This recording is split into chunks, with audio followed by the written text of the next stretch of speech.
So yeah, I'll be showing Cloud v3, and this is currently Cloud v2 because I figured, it's opt-in, so you might not know where the button is. It's right up here. So if you're browsing Cloud v2, you just click v3. That'll kick you into the new UI, and it also it'll make it remember. So if you navigate to v2 from an old link from like a GitHub check or from the CLI, when you press the W key, it'll redirect you to v2, or sorry, to v3. And that's huge for some of our users that, like our power users who have been testing this and giving us feedback for a while, because we've been having a separate link and you literally have to use that separate link. Now it will remember. So that's something that is awesome. Yep. So the first thing I guess I'll talk about, because it's really quick. Now you can actually pick light mode if you so desire, if you're one of those people. I prefer dark. Well, actually, I prefer system, but then I always leave my system in dark anyway. But yeah, the first thing you'll notice here is instead of having like a CI page and then a local traces page, it's just all in one. So that just skips an extra click. And one of the main things that's different is this new UI is written in WebAssembly using Go. The main reason for that is just so we can share code with the TUI. So now all the logic that's driving this is the exact same that's driving this. Once it loads, nice. 1 second. And yeah, so one thing you'll notice as you pop in here is it actually sort of kind of smoothly animates. I think it might be lagging a little bit because I'm also streaming. But yeah, before it is very smooth. I made a promise when we initially announced v2 that we want this web UI to be incredibly slick and snappy, because when you're here, you're probably coming here because something is failing, so you're already in a bad mood, so you don't want to be waiting on the web UI to be lagging all the time either. So yeah, now this is kind of hopefully fulfilling that promise. Larger traces are definitely harder, but yeah, one of the main things from going from React to WebAssembly is just there's so many more options that we have for optimizing. I don't declare myself to be a professional React developer, so someone out there is probably ready to bite my head off and say oh, you can make it as fast as WebAssembly. But the fact is now we can just reuse so much code, and the new framework doesn't sort of force us into one single method of doing things. So I've been able to try a bunch of different ways to optimize everything. Yeah, that's it. Should be nice and snappy. So now I'll actually go over features besides performance. One of them is much better log handling. So you'll notice when you click into a failed build, now you don't have to click deeply into it to find what went wrong. Everything that failed and has logs will be hoisted straight up to the top level.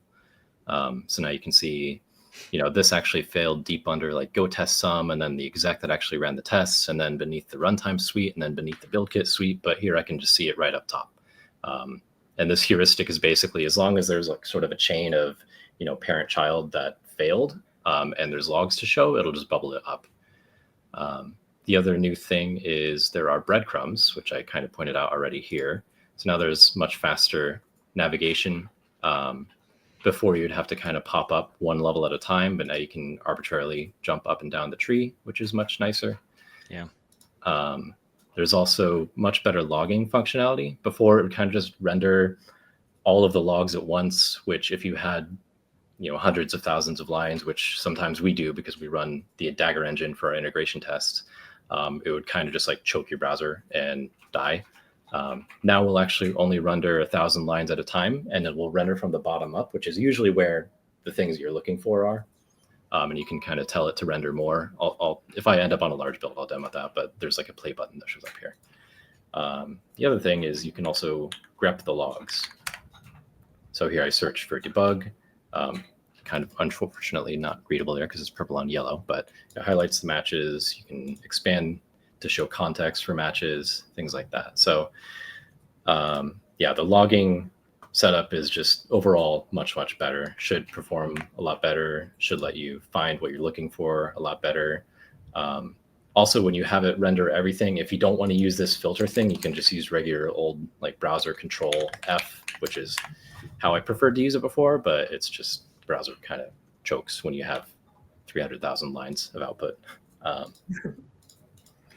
Let's see, already covered logs. One other thing I can mention is when you go into these are called, we never really had a great name for these. They're kind of like CI groups. It's like a set of traces that are associated to a commit.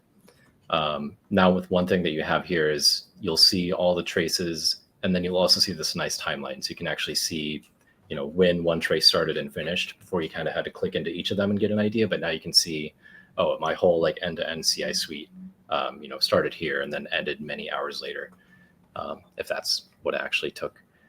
Oh wow! So that's like global, like time across. It's like real time.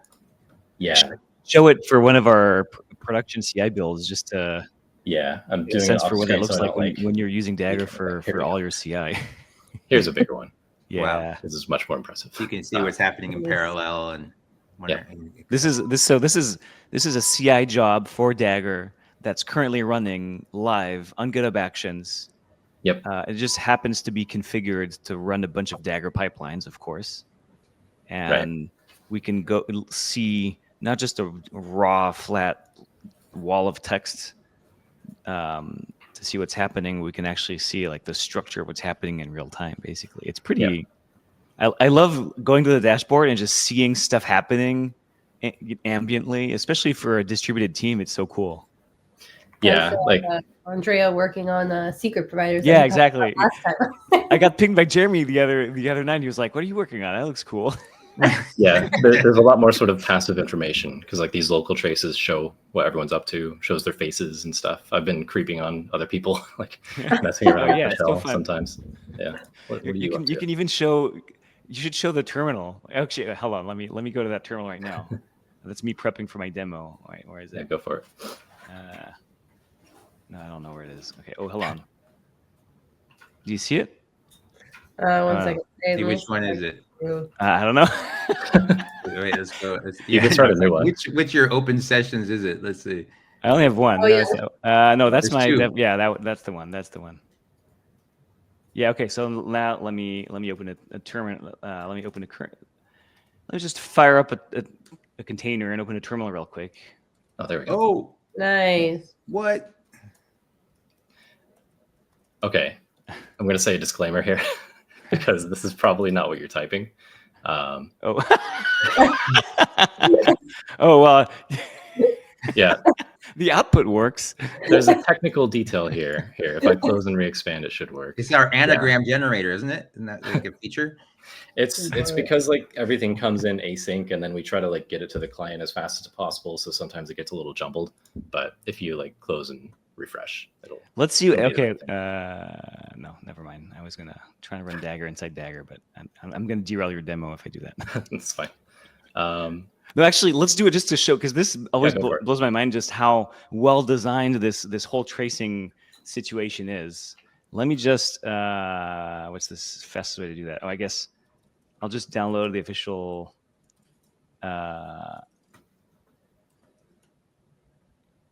registry Dagger.io engine.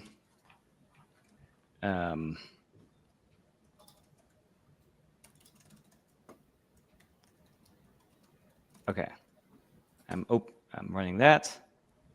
Is this in the same? Oh, there it is. Yeah. Let's pulling the latest Dagger. I'm opening a terminal. So if people haven't played with Dagger Shell, I don't see it yet. You can see this is all happening in like one shell session, including. Oh, I see it. Okay. So now I'm going to open another shell session inside that one. Shell and shell. And here I'm going to run another pipeline. There it is. And I'm going to open a terminal in that new container. Nice. We have to go deeper. Let's go deeper. I don't know. Should we? I don't know. Oh, it's No, kind of. I mean, it'll. My terminal it'll my terminal is not happy right now. Okay, well that's the end of that. That's the. I was gonna say, yeah, it's just amazing to see how quick all of this is and how in real time. Yeah, it's great. And for people who are, this does not exist. I don't think anyone else can do this. This integration with the runtime and the tracing and all kind of just and the nesting. It's pretty amazing. I love using it. The last kind of section I was going to cover is really like around statuses. So you probably saw, like everyone probably saw when I was viewing that, you had like the little yellow pinging animation That's one thing that's new. It was kind of hard to tell what things were actually running in V2. Another thing is now you can see which things are cache hits, which V2 never showed. V1 did, but we never brought it back for V2. But yeah, this little recycle icon and dimmed span that indicates that this was a cache hit, so nothing actually ran in the engine for it. There's also pending indicators. I'm not completely happy with them. They're a little too subtle, but like the fact that this circle is empty means that there's something that this thing installed but never actually had to run.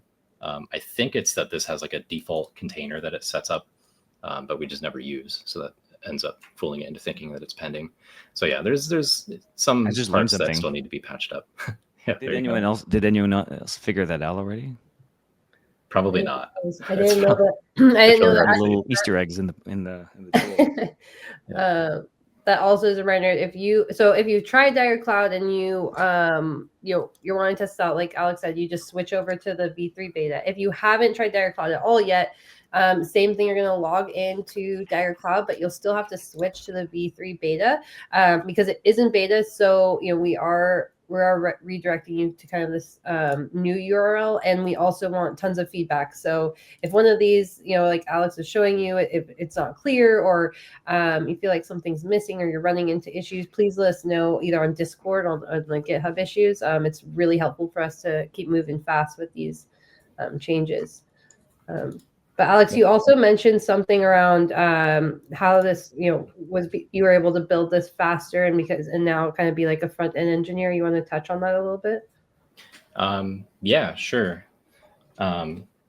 So I'm very much used to like the Go ecosystem. I kind of hopped into front end for V2 and jumped into the world of TypeScript and React, and as you might imagine, didn't really enjoy that ecosystem.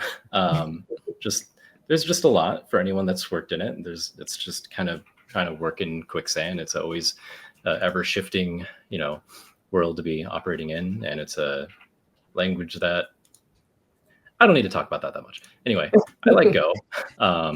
I like the tool chain that it has. I like the ability to, have fast compilation, native static typing, but honestly, the biggest thing is not really the language. If this was just like, oh, I love Go, I'm going to rewrite the front end in Go, it wouldn't be worth it. I wouldn't even advocate for that. The main thing is just that our terminal UI takes a lot of work to implement, and so did the V2 UI. And because one was TypeScript and one was Go, there was just no transferable work really between them. Technically, we might have been able to package up like the business logic as a library and call it from TypeScript, but even aside from just the business logic, having the ability to have the front end handle the amount of data that some of the largest traces throw at it was proving to be a challenge. And I made that initial promise of like, we want it to be incredibly snappy, and just didn't really feel like I was getting close enough to that promise. So that's when I started experimenting with WebAssembly and Go. And there's this nice framework that someone developed for Go, for using it for WebAssembly apps, which is pretty similar, honestly, in how you might think about React, with like, you just define a component, it has a render method, and then you build up a tree of components. It's like very much in the Go mindset of just there's one way to do things, and you just repeat that same pattern 1,000 times. And then at the end of that, you have like a large, complicated, but easy to maintain web application. So I feel like that's been paying off really well.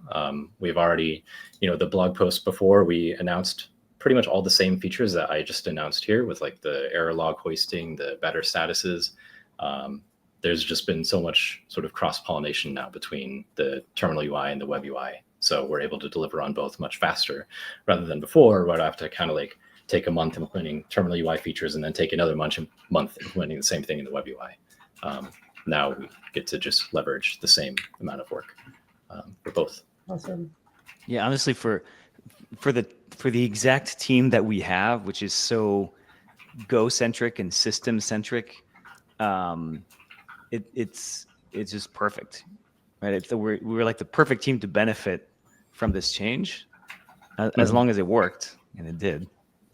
I don't know. Do you feel like How do you feel about other teams asking? Because I tweeted about this yesterday because when we launched, and I had a lot of questions and interest around this change, the change of how it's built specifically, from React to WebAssembly and Go. Yeah. And I think people are curious if they should do it, and is it something that's specific to us that made it a good idea for us, or should everyone just do it straight up? There's a lot of things that made it specific to us. Like I mentioned, the terminal UI, web UI, being able to reuse that across both. Theoretically, I guess there could be a lot of teams that have that use case where I mean, it's pretty common to have a web UI and a CLI, but for us, the business logic was probably a lot more work to implement, like interpreting the whole event stream. I will say, like, if you are starting from scratch and you do like Go and you like its ecosystem, it's worth a shot. Because I feel like if you say WebAssembly, a lot of people are going to imagine something very low level and difficult to work with, but it's honestly not. It's a very high level way to implement a web application. There's a few quirks, like there's places where you'll be behind where you might start in React. For example, you don't have like the live page reloading as you edit code. You have to do like a hard refresh every time. Oops, just like tooling gaps. Yeah. That, and there isn't really a set of like rich reusable components. Like I had to figure out how like modal dialogues work and stuff like that. Like tooltips. So there's a bit of like, having to implement things that you might not worry about. Like you might just, pick Chakra or something off the shelf. And that's for sure a thing. Like if you don't want to be implementing like modal dialogues and other primitive features, then I wouldn't really recommend it. But if you do have like a complicated web UI that you want to really be able to control every angle of for performance or UX reasons, I'd recommend it. I just wouldn't say, hey, if you're out there developing a React TypeScript app, you're doing it wrong. Go switch to Go. To me, it boils down to velocity, really. Like whatever's slowing you down as a team to ship faster, you gotta remove that bottleneck. And for us, I mean, this completely changed the number of engineers on the team who can meaningfully develop on our front end, right? Yeah.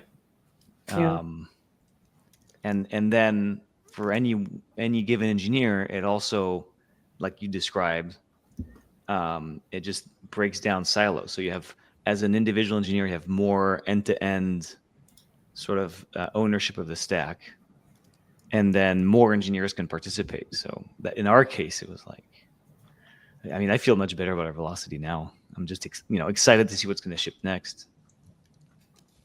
Yeah. We should give a shout out to the framework you're using, right? Oh yeah, I brought that up here. I didn't really mention the URL though. It's called Go App. Is it one guy? Is one guy developing it? It's like primarily one or two. It's honestly a pretty small project, but they've gone like pretty far distance. It feels like with what they've been able to put together. It feels very, Go like. Kind of seems like they figured out a really nice repeatable pattern. Nice. Yeah. Well, a big thank you to them. Yeah. If you're watching, thank you. Yeah. I just posted something on Blue Sky. Nice about it. Yeah. Very cool project. Nice. I think I can call it there. I think I covered all the things I had to had on the docket. Anybody have feature requests for Cloud, since we're all using it? Mine is a way to collapse, different way to filter spans, like really with one click or one keystroke. Oh yeah, like to show only stuff that's running or only custom spans. The filtering. There's a hidden feature for you there. If you click the little bendy pipe here, it'll actually filter out. Everything's clickable. I should just. It's like those old adventure games. Let's just try clicking everything and see what happens. Yeah. I'm something of a web designer myself. You got to click on the stars. One of the stars is clickable. There's a hidden feature. Yeah. Eventually, I'll figure out the proper way to represent this. It might be like a set of filtering controls appear here because there is this gap or something. But for now, you just click the little bendy button. One of the questions I was to close out is when it comes to compilation and WASM release, is it a smaller footprint in the browser compared to the compiled React app? Oh, that's a fun question. So if you do nothing, it will be a large binary download, but we've done a lot of things. So here, if I try to do a hard refresh, we can try to look at the bundle size. Once I stop filtering, there should be somewhere in here, there's a WASM file, and I'll zoom this in because it's tiny. So we're down to 4.6 megabytes. I don't remember exactly what it was, but it might have been like 32 megabytes before. The trick is to use Brotli compression because that, like, it's such a simple thing that you can do. Well, okay, sorry, it's not simple because you have to like put it in your build process because Brotli compression takes a very long time. You can't just have it happen on the fly. We tried to do like on the fly Brotli compression in Cloudflare, but the file is just too large to support that. But yeah, it's definitely something you have to be concerned with a Go WebAssembly app. But here, let's do it. Switch back to V2 and see what the overall download is. So clear this and do a hard refresh and try to time it. And while you're pulling them up, there's also comments that you're using Windows. So there were some other proud Windows users. Yeah, I got Notepad++ installed now in my taskbar. I remembered it exists. But yeah, so like V2, we're looking at like 2 megabytes transferred. So like it's definitely bigger, but it's cached incredibly heavily. So you shouldn't really be feeling it in practice once you get it downloaded. Oh, sorry, I just remembered one other thing. It's actually shipped as a progressive web app, which means if you are able to find the UI control in your browser, you can actually click a button to install it. And then you can have Dagger Cloud like just in your taskbar or as a mobile app on your phone. Nice. This has been kind of nice. I just sort of leave it on my other monitor and then keep an eye on things as they come up. Well, that's the hidden one that I didn't know about. Yeah, it's hard to I do have one more question. Speaking of hidden features, there's one that I think is actually potentially huge, but we don't talk about it a whole lot yet. Maybe we will in the future. It's that Dagger Cloud can trace everything that the Dagger engine does, obviously. So you can trace your builds and your tests end to end. But then, since those builds involve running various tools that themselves support OpenTelemetry instrumentation, and we implemented all this in a fully interoperable way, Dagger will pick up the OpenTelemetry spans from the tools it's executing, and then Dagger Cloud will present them in context, right? Yeah, so that's actually how this part works. These are just like OpenTelemetry spans. So yeah, I just want to emphasize that because maybe people watching are overlooking this, but you're tracing what Dagger does, you know, executing this, executing that, and then within that, the tool itself, this is Go itself, right? Sending OpenTelemetry spans in this case because we're running Go tests, and so we can visualize the individual test as a span in the context of the Dagger pipeline that's running it. Yeah, and in theory, you could do that for a lot of other tools. But I'm also curious. My question is like, what do I do to actually enable it? Because I think in our case, there's like a tiny little bit of glue we had to add to our test suite or something. Yeah. So I actually yoinked that code out of our repo and into the base repo, which I'm using as the demo here. But we should probably turn this into like just a package that lives on its own for other people to use. But yeah, there's this bit of glue code because Go's test framework is not really amenable to instrumentation. They're kind of like, you know, stuck with backwards compatibility concerns. Ideally, what you would have is like each test also takes a context, and then that's how you can sort of have a tree of tests and subtests being instrumented with OpenTelemetry. So for that previous UI to work, I had to write this little framework called test context, which is meant to be like, imagine we're in a world where context existed when, you know, Go added the testing package. So it tries to be faithful to testing T, like no like controversial like BDD style testing. It's, just plain old T.run, but now you have a context argument. And along with that, it has support for middleware. So there's an OTel middleware. So you can enable OTel tracing as middleware for all tests. You can add OTel logging. There's so this one is that does this T.parallel. glue is not actually Dagger specific. It's Right. it's an upgrade to Go testing so that it's OTel. Like you could use this and then get your tests into Grafana or whatever, right? Yeah, or anything that accepts OTel. Yeah. Right. Some like Ruby, for example, I believe there's a RSpec like plugin that you can just install. So would that, in that case, that would just be drop in for us? Yeah. So like if you just, put this in your RSpec config, where did that go? There's like a gem for it. Yeah. OpenTelemetry insufficient RSpec. Ideally, it would be as simple as this with Go, but that's just not the world we're in with compatibility reasons. There's a related question that came in, and then we probably Amazing. we'll move to the other demos because we have so many. Do these external third-party telemetry appear on the TUI too? Yep. I think we kind of went through that. Yeah. Yes. Yeah, it's all the same stack. So it's also how you were seeing those spans show up over here. Nice. Oh, let me share for the TUI a hidden feature that I was so happy to find. You can call Dagger -- no exit or -E. Oh yeah. And what it'll do is when it's done, the TUI will stay there, and you can continue to navigate the trace after it's done running. And I know some people watching are like, hell yes, because it's so annoying that to not have that. But it's really nice. Nice. Oh, this is actually a bad way to demo it because this never actually exits. But yeah, in principle, just imagine it exited, and I'm just browsing around.